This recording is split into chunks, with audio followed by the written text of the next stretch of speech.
지난 시간에 저와 여러분은 그 야곱이 야복 강가에서 하나님을 만난 그 브니엘의 경험 통과했죠. 그렇지만 그래서 결국 이스라엘이라는 복된 이름까지 얻었지만 더 나아가 하나님의 기적을 통해서 형과 화해까지 하게 되었지만 막상 현실로 돌아와서는 하나님 그분과의 약속을 고려하지 아니하고 오히려 인간적인 이익을 고려하여 판단하고 행동했다, 이런 점을 나누었습니다. 그래서 많이 아쉬워했어요.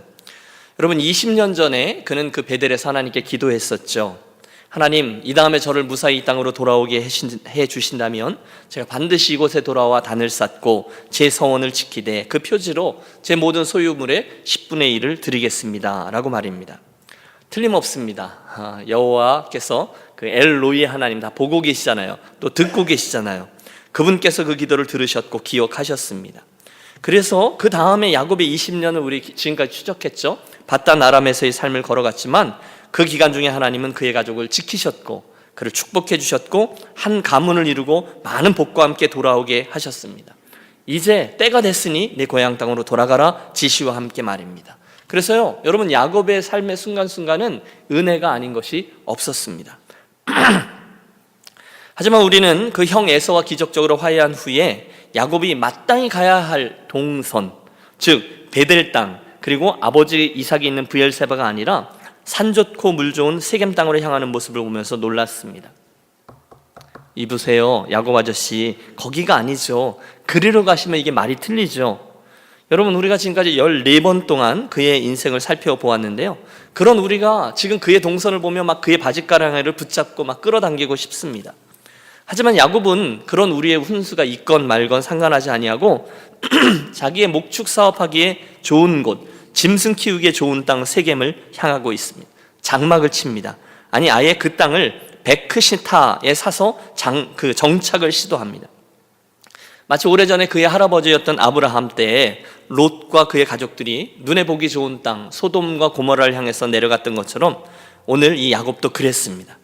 그리고 결국 그 언약의 흐름을 고려한 선택이 아니라 육신의 영달, 눈앞에 보기 좋은 것을 고려한 선택의 주인공 롯과 그 가족들처럼 오늘 야곱과 가족도 그런 인간적인 선택에 대한 톡톡한 대가를 치르게 됩니다.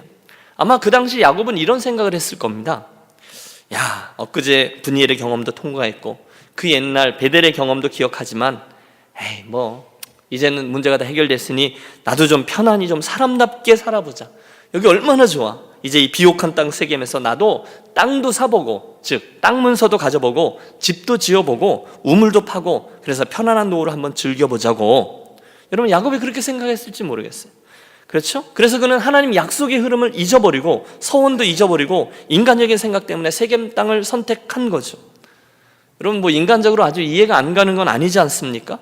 이민자로 그렇게 험악한 인생을 살았으면 그렇게 살고 싶은 거죠. 나도 한번 그렇게 편안하게 살아봐야지.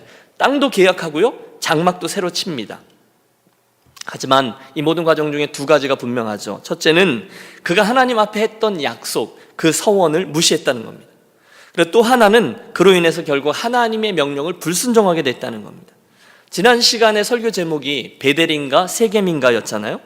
하나님은 그가 옛날의 언약을 기억해서 베델로 가서 단을 쌓고 그의 서원을 지키기를 기대하셨지만 야곱은 그러지 아니하고 세겜 땅을 선택했습니다. 그리고 슬프게도 오늘 본문 창세기 34장은 그 선택으로 인해 다가온 끔찍한 결과와 실패와 상처들을 우리들에게 전달해주고 있어요. 자, 그날 야곱의 집에 무슨 일이 일어났습니까?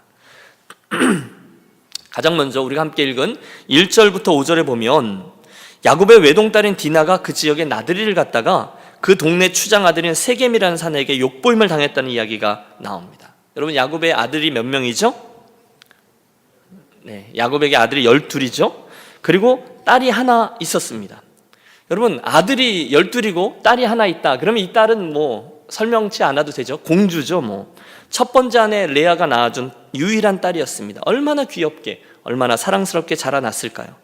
그런데 그런 티네이저 디나가 세겜성 동네 구경을 나갔다가 친구를 잘못 만난 건지, 노는 애들을 만난 건지, 노는 걸 좋아서 그런 건지, 속아서 그런 건지 모르겠어요. 험한 일을 당한 거죠. 여러분, 우리가 여기서 간과하지 말아야 될 것은 디나가 그 땅의 딸들을 보러 나갔더니 라는 말이 이야기해 주듯이 헛된 호기심을 쫓아갔다가 그런 험한 일을 당했다는 거예요. 시골 처자가 어느 날 서울 갔다가 호기심에 구경을 나갔는데 휘황찬란한 곳에 갔다가 일이 잘못된 거예요. 오늘 우리들에게 시사하는 바가 있죠. 우리도 오늘 무엇을 보고 무엇을 바라보며 쫓아가고 있는지 냉철히 돌아보아야 될 겁니다. 그러니 여하간 여러분, 그의 아버지 야곱이 얼마나 속이 상했을까요? 불쌍했겠죠. 치욕스러웠겠죠. 분노했겠죠. 아마 피가 거꾸로 솟아올랐을 겁니다. 하지만 평생 이것저것을 떠돌이로 살다가 이제 막 그 땅에 정착한 외부인으로서 그 땅의 실력자잖아요. 추장의 아들 세겜에 대해서 혼자서 뭘 어떻게 할 수 있겠어요? 게다가 그 집안의 아들들은 그 당시에 모두 다 짐승을 치러 밖에 나가 있었기 때문에 늙은 아버지는 아무것도 하지 못하고 끙끙댑니다. 이야기가 전개되죠. 6절부터는 그 일을 저지른 세겜이라는 청년이 디나를 잊지 못해서 그의 아버지 추장과 함께 와서 협상을 시도하는 이야기가 나와요. 내가 순서를 좀 잘못했습니다만 이왕지사 일이 이렇게 된 거 내가 그 디나를 아내로 맞이하고 싶습니다. 만일 일이 그렇게 되도록 허락만 해주신다면 당신들이 원하는 모든 예물이나 지참금 내가 기꺼이 지불하겠습니다. 뭐죠? 어쨌든 성의를 보이는 거예요. 일을 잘 마무리하기를 원한 겁니다. 게다가 그들은 썩 나쁘지 않은 조건을 제시합니다. 9절을 보세요. 너희가 우리와 통혼하여 너희 딸을 우리에게 주며 우리 딸을 너희가 데려가고 너희가 우리와 함께 거주하되 땅이 너희 앞에 있으니 여기 머물러 매매하여 여기서 기업을 얻으라 하고, 다시 말하면 그 땅에 야곱의 가문을 다 받아들이겠다는 거죠. 우리 함께 살고 우리 함께 자녀들을 서로 사돈을 맺어 결혼도 시키고 그냥 이 땅에서 서로 간에 윈윈 공존 공영합시다, 이런 조건을 제시한 거예요. 여러분, 사실 이건 야곱 편에서 보면 하나도 손해볼 게 없습니다. 당시 야곱이 세겜 땅에 들어가면서 그가 바랬던 게 그거였을 거예요. 그런데 그럼에도 불구하고 그의 속이 시커멓게 따들어가는 것은 어쩔 수 없었겠죠. 그의 아들들이 이제 계계를 꾸밉니다. 이 모든 일의 전후좌우를 알게 되고 슬퍼하고 격분하죠. 이게 무슨 일이야? 아니 감히 이놈들이 우리의 여동생을, 우리의 누나를 분을 사귀지 못하고 곧 끔찍한 이야기가 전개됩니다. 여러분, 이야기가 좀 더 나아가기 전에 우리 잠깐 서서 그 야곱의 집과 그 집안에 일어나는 일을 한번 냉철히 판단해 보시죠. 여러분, 만약에 저와 여러분이 그곳에 있었다면 야곱과 그의 가문에게 무슨 말을 해줄 수 있었겠습니까? 거봐, 내가 그럴 줄 알았어. 자업자득이지. 야곱, 당신이 하나님께 불순종하고 세겜으로 들어갈 때는 알아봤다니까 이제라도 잘해. 여러분, 혹시 우리가 그런 얘기를 해줄 수 있을지 모르겠어요. 맞죠? 그의 집안에 닥친 우환은 자업자득 맞습니다. 그의 잘못된 선택에서 시작되는 거예요. 하나님의 기대와 하나님의 뜻이 아니라 인간적인 생각과 판단 기준으로 지금 가장 유리한 것, 그것을 통해 인생의 방향을 결정했기 때문에 이 일을 만났습니다. 그래서 이제 그들은 어떻게 해서든지 그 일을 감내해야만 했습니다. 물론 하나님은 선하시죠. 그러나 마무리는 지어야 합니다. 그래서 무슨 일이 일어났죠? 여러분 보세요. 그 이어지는 말씀을 보면 15절부터입니다. 야곱의 아들들이 무서운 계략을 하나 꾸밉니다. 하몰과 세겜 부자의 부탁, 즉 자기들과 섞어서 살자라는 제안을 듣고 야곱의 아들들이 역제안을 하죠. 그런즉 이같이 하면 너희에게 허락하리라. 만일 너희 중에 남자가 다 할례를 받고 우리 같이 되면 우리 딸을 너희에게 주며 너희 딸을 우리가 데려오며 너희와 함께 거주하여 한 민족이 되려니와 너희가 만일 우리 말을 듣지 아니하고 할례를 받지 아니하면 우리는 곧 우리 딸을 데리고 가리라. 무슨 얘기죠? 세겜 사람 너희들도 우리처럼 할례를 받으면 우리가 그렇게 하고 그렇지 않으면 안 하겠다는 겁니다. 그러자 너무 좋아했던 것 같아요. 하몰 추장하고 그의 아들 세겜이 그 말 듣고 그렇게 하겠다는 거예요. 그래서 자기네 동네 가서 성문 앞에 서서 들어오고 나가는 모든 남자들을 설득합니다.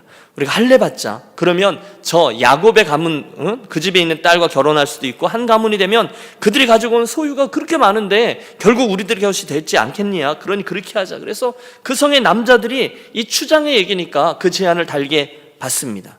그러나 이것은 야곱의 아들들이 꾸민 계략이죠. 이어지는 말씀을 보면 세겜성의 모든 남자들 할례를 받고 아파서 가장 고통스러워할 때가 3일째였을 때 벌어집니다. 여러분, 요즘같이 의술이 발달한 때도 아니고요, 진통제가 있을 때도 아니고요. 그래서 할례를 행한 지 3일째 되었을 때 가장 힘든 때 야곱의 아들들이 그 성읍을 급습합니다. 여러분 25절부터의 말씀을 보세요. 제3일에 아직 그들이 아파할 때에 야곱의 두 아들 디나의 오라버니 시므온과 레위가 각기 칼을 가지고 가서 몰래 그 성읍을 기습하여 그 모든 남자를 죽이고, 누구를 죽여요?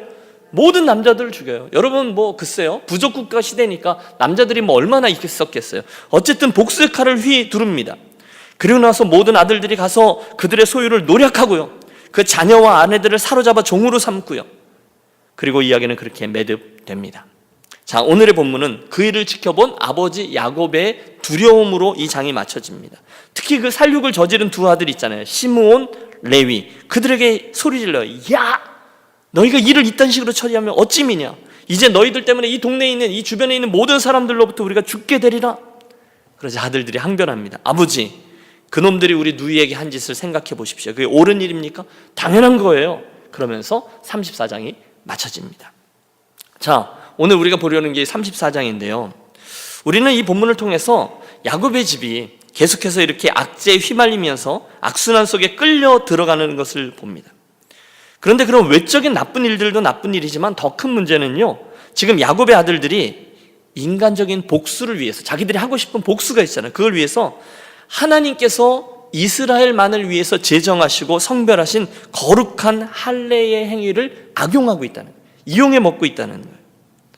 여러분 생각해 보십시오. 옛날에 야곱이 하나님의 축복을 받아내기 위해서 아버지 이삭에게 들어갈 때 하나님의 이름을 팔았던 적이 있잖아요. 그렇죠? 교묘하게 하나님의 이름을 들먹여서 순적하게 나로 이 짐승을 잡게 했다라고 써먹은 적이 있었어요. 그런데 그 야곱의 아들들이 똑같은 일을 행하고 있는 거예요.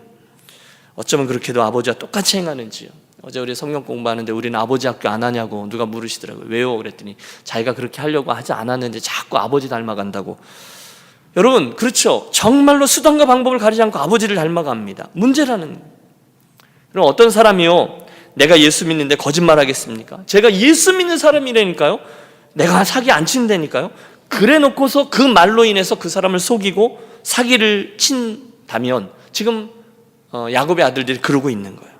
할례라는 하나님의 거룩한 의식을 자기들의 인간적인 복수를 할 속셈으로 그 도구로 전락시켜 사용했습니다. 실수죠.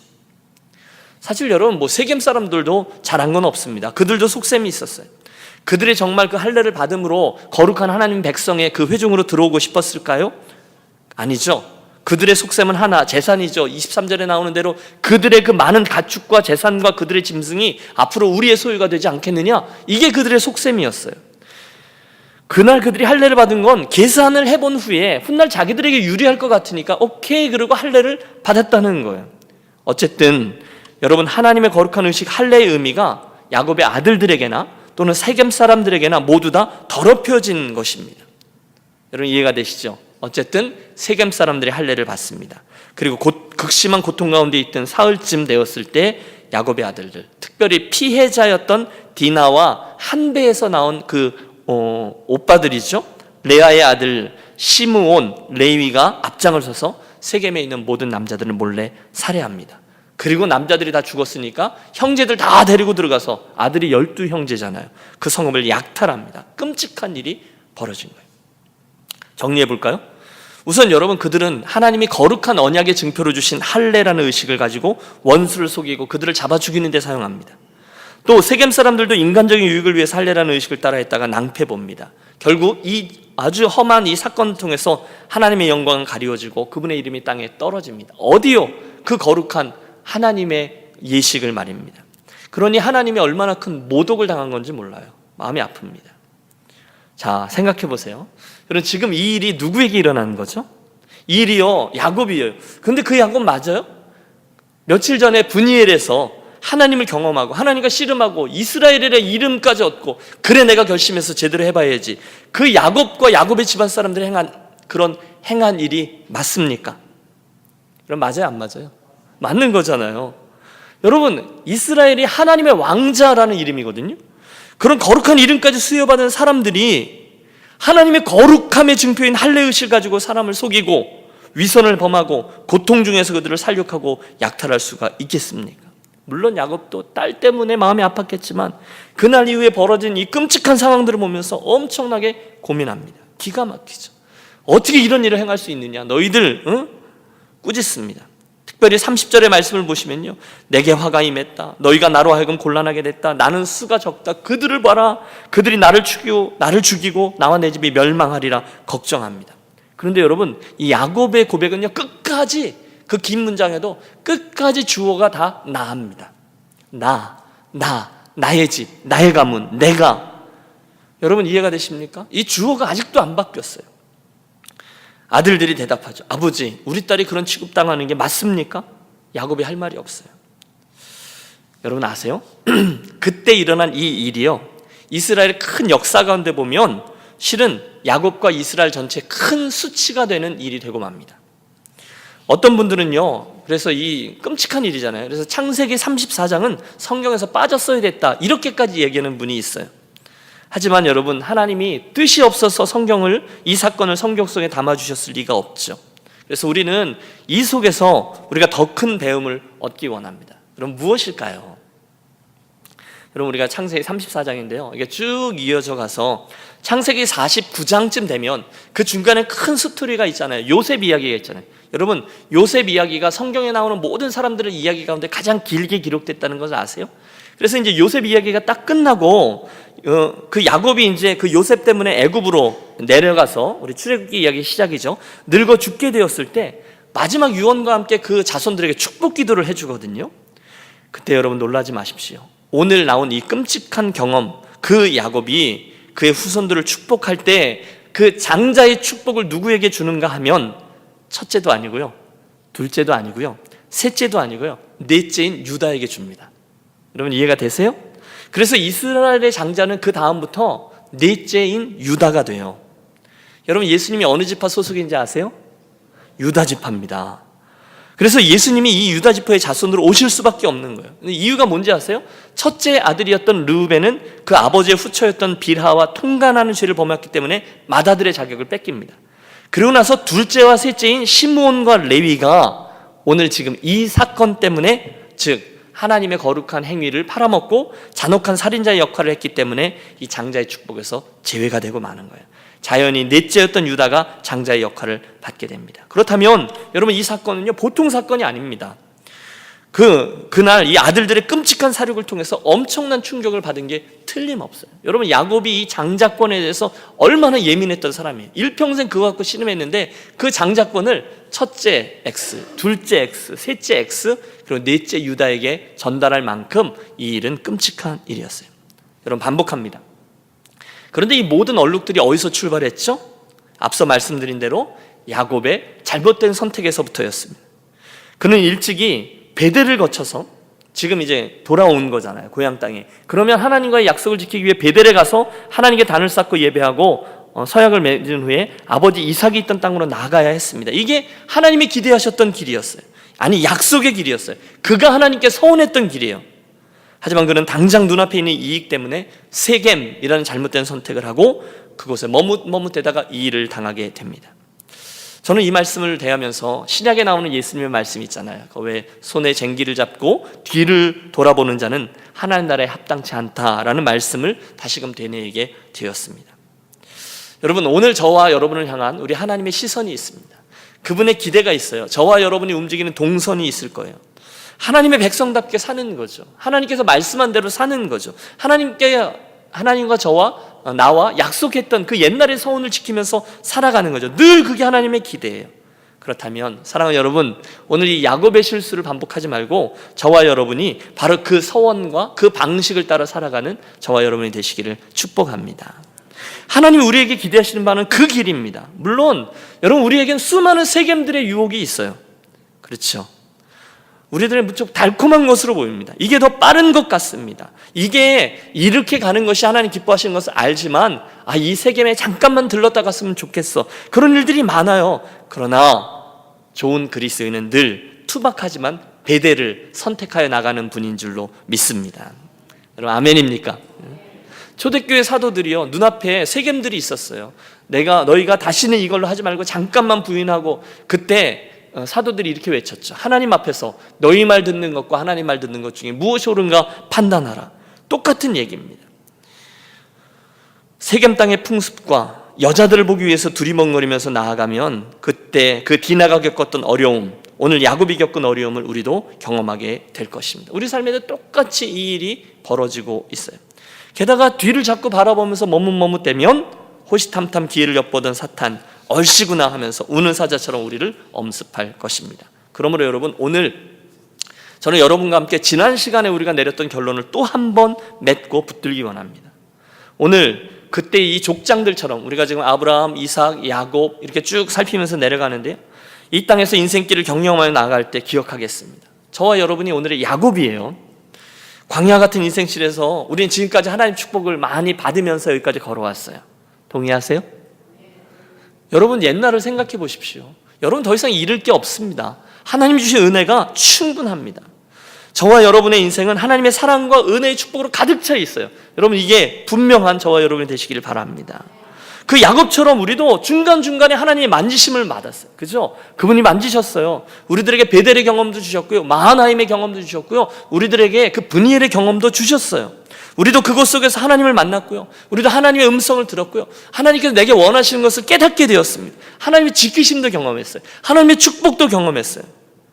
하나님의 격려도 받았어요. 그날 야곱의 인생에 일어났던 그 이야기들은요, 모두 다 오늘 저와 여러분의 삶에, 특별히 이민자의 삶에 그대로 일어난 일이에요. 그런데 오늘 그 모든 스토리를 가지고 있는 저와 여러분이 한순간 내 눈앞에 있는 선택들 앞에서 베델이냐 세겜이냐, 이곳에서 언약이 아니라 이익을 따라 그 길을 쫓아가면 톡톡히 대가를 치르는 야곱, 우리의 이야기가 되지 말라는 법이 없다는 것이죠. 그러지 말자는 겁니다. 다시 한번 나 자신에게 선포하겠습니다. 저를 따라서 고백하는 거예요. 세겜이 아니라 베델입니다. 네, 그 언약의 흐름을 쫓아가는 거예요. 저의 옛날에 하나님께서 함께 해주셨던 하나님의 추적의 그 흐름과 하나님 앞에 내가 했던 약속들과 그 흐름을 쫓아가는 거죠. 두 번째 얻는 교훈도 있습니다. 그것은 저 야곱의 아들들이 행했던 것처럼 누군가가 행했던 악한 일에 대해서 우리 스스로 복수의 칼을 휘두르는 일을 하면 안 된다는 거예요. 여러분 성경은 처음부터 끝까지 죄에 대한 보응은, 그 복수는 오직 하나님 당신만이 하시겠다라고 말씀하십니다. 내가 하겠다는 거예요. 그 손에 피 묻히는 일은 내가 할 테니 너는 하지 마라, 이렇게 말씀하세요. 대신에 우리들에게 기대하시는 바는 대신에 네가 할 일은 인내하라, 사랑하라, 선대하라, 기도하라 입니다. 여러분 이 말씀을 분명히 기억하셨으면 좋겠습니다. 쉽지 않아요. 왜? 저와 여러분은 승질이 있잖아요. 저도 칼을 빼들고 내 손으로 휘두르고 싶습니다. 하지만 주님은 내려놓으라 그러세요. 왜냐하면 여러분 그분은 우리들이 칼을 내뻗었을 때 어디까지 가고 어디까지 서야 하는지도 모르는 우리를 아세요. 어디서 서야 되는지 제대로 판단도 못합니다. 그래서 주님은 아예 하지 말라 그러시고요, 원수를 사랑하라 하셨고요, 원수 갚는 것이 내게 있느니라, 너희를 핍박하는 자를 위해서 기도하라, 이렇게 말씀하셨습니다. 왜 그러실까요? 우리를 케어하기 때문입니다. 하나님 우리를 사랑하시기 때문에. 그 험한 일은 내가 할 테니 너는 대신 그를 축복하고 그를 선대함으로 그 원수의 머리에 숯불을 쌓아놓게 하라, 이렇게 말씀하셨습니다. 그러면 여러분, 저와 여러분에게는 토달지 않고 순종하는 것이 맞습니다. 함께 기억하겠습니다. 심판하는 권세는 오직 하나님 그분에게만 있습니다. 자, 결론을 맺죠. 사랑하는 여러분, 오늘 본문을 통해서 우리는 야곱이 하나님이 기대하신 방향이 아니라 엉뚱하게 자기가 원하던 세겜 땅을 향함으로 톡톡히 치르게 된 대가를 보았습니다. 물론 큰 그림으로 보면 하나님은 그 세겜에서의 이 얼룩진, 이 끔찍한 사건을 통해서도 결국은 당신의 선을 위해서 이 일을 사용하시죠. 그래서 다음 시간에 이 야곱이 이 일 때문에 다시금 베델로 향합니다. 이해는 되시죠? 하나님이 이 큰 그림 속에서는 이 일을 사용하세요. 하지만 우리들에게 주는 영적인 교훈은 이왕이면 세겜에 가면 안 된다는 거죠. 오늘도 우리 인생에 다가오는 세겜의 매력은 매력적일 겁니다. 와서 자기를 보라고 유혹합니다. 자기하고 사돈을 맺으면 이 땅도 너희의 것이 될 것이다 라고 우리를 유혹합니다. 슬프게도 야곱은 거기서 어정쩡대다가 끔찍한 가족사를 경험하고, 아들들은 끔찍한 하나님의 그 거룩한 그 규례조차 그 하나님의 이름을 팔아먹은 파렴치한 사람이 되고, 자기 힘들어하던 그들을 가서 살육하는 살인자들이 되고 말았습니다. 이제 야곱은 벌벌 떨면서 이제 어떻게 하나 또다시 힘든 여정을 떠나야 됐습니다. 그러므로 이 저녁에 우리가 야곱에게서 또다시 배웁니다. 언제든지 어떤 경우에서든지 하나님의 뜻을 무시하고 내 눈앞의 유익을 쫓아 행하는 저와 여러분이 되지 않으시기를 바랍니다. 절대로 눈앞에 있는 푸르른 목초지와 물질적인 부요를 먼저 따라서 약속의 땅을 무시한 채로 세겜 땅을 향하지 마시기 바라요. 거꾸로죠. 대신에 항상 하나님의 말씀에 순종하고 그분이 제 삶을 만지셨던 그 패턴을 보시면 내 미래가 보이잖아요. 그 하나님의 말씀에 순종해서 늘 그분이 원하시는 투박하지만 베델을 향해서 행진해가는 우리들의 믿음의 여정이 되시기를 축복합니다.